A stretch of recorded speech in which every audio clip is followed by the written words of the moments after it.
Amin. Teman-teman yang dirahmati Allah, saya pengen sharing beberapa contoh kisah hijrah di dalam pengalaman saya berhijrah.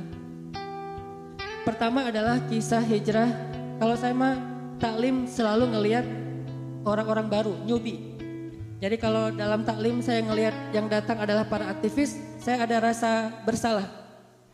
Bersalahnya apa? Oh berarti dakwah saya belum kena kepada anak main.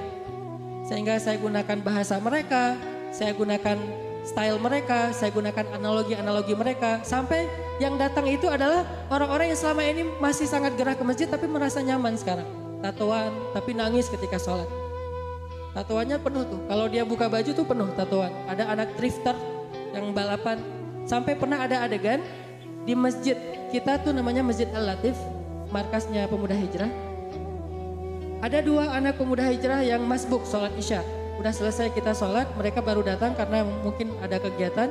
Yang satu anak metal, bajunya tuh metal banget, tatoan, rambutnya panjang. Yang satu lagi anak pembalap, dengan bajunya baju balap. Jeans gitu ya, yang bawahnya sobek-sobek. Datang sholat berdua di masjid. Karena mereka masbuk dan hanya tinggal berdua, akhirnya mereka bingung nih siapa yang bakal jadi imam. Dua-duanya juga baru hijrah. Hafalannya Al-Fatihah, Al-Ikhlas. Masih mending. Oh masih mending. Masih mending. Ada yang hafalannya Al-Baqarah ya? Iya. Alif Lam Mim. Artinya mereka dorong-dorongan, kamu aja gitu. Sampai akhirnya karena nggak ada dua-duanya yang mau jadi imam, mereka pun memutuskan dengan cara sweet. Di dalam masjid, siapa yang bakal jadi imam? Sampai 3, siapa yang duluan menang sampai 3 berarti dia makmum. Yang kalah jadi imam. Sweet. Dan kita ngelihat dari luar masjid, Masya Allah, ini pemandangan yang baru nih. Orang baru hijrah, terus ada improvisasi dalam ibadah. Namanya juga orang hijrah ya, improvnya luar biasa. Tapi saya ngelihat semangatnya, sweet. Akhirnya, jadi nggak mendahulukan yang paling akra'uhum, yang paling paham agama. Karena sama semuanya. Akhirnya ini ada fikih baru nih. Kalau nggak ketemu akra'uhum, paham agama, akhirnya sweet.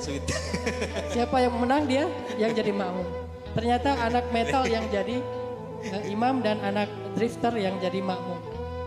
Dan sholatnya luar biasa. Walaupun sholatnya cuma baca Al-Ikhlas, tapi saya melihat air matanya mengalir di pipi mereka. Hanya Al-Ikhlas mengalirkan air mata.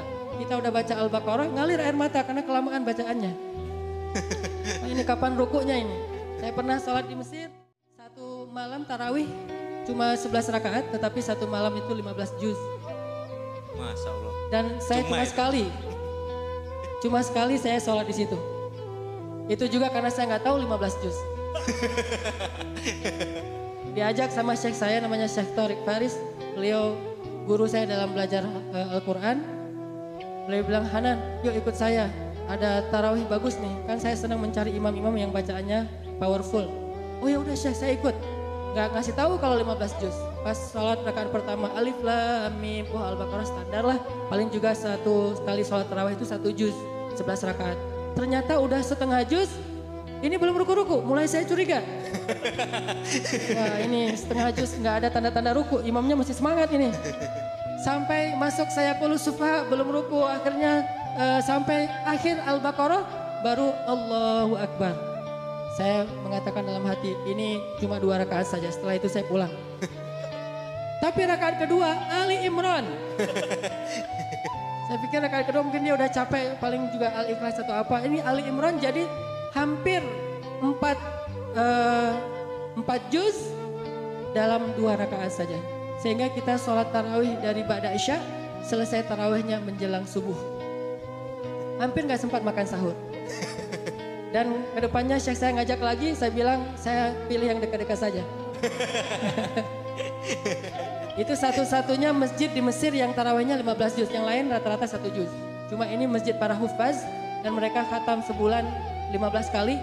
Dan setelah istirahat setiap 4 rakaat kita istirahat, saya nanya kepada seorang jamaah sebelah saya kakek-kakek gitu. Kakek belajar di Al-Azhar? Kata beliau enggak, saya enggak pernah kuliah. Oh kakek ngerti ayat yang dibaca? Enggak semuanya juga, walaupun orang Arab juga enggak semuanya ngerti Al-Quran. Karena bahasa Al-Quran ini jauh lebih tinggi daripada bahasa Arab. Apalagi kalau enggak pernah belajar agama. Kakek hafal Quran? Enggak. Kakek baru pertama ini ikut tarawih kayak gini. Saya sudah 10 tahun dek. taraweh di sini. Setiap tahun saya taraweh di sini. Saya tanya kepada beliau, Kek, saya tuh belajar di Al-Azhar, jurusan tafsir Al-Quran. Saya hafal ayat yang dibaca, saya paham sedikit-sedikit. Tetapi, dan saya lebih muda dari kakek. Kok saya nggak betah berdiri? Sedangkan kakek, tenang aja, saya udah garuk-garuk, udah. Untung aja saya nggak bersin-bersin. Udah, nggak, imam nih lama banget. Beliau tenang, khusyuk. Saya tanya, apa yang membuat kakek lebih betah dari saya? Kata beliau, kamu berdiri dengan tenaga kamu. Saya berdiri dengan iman. Masya Allah.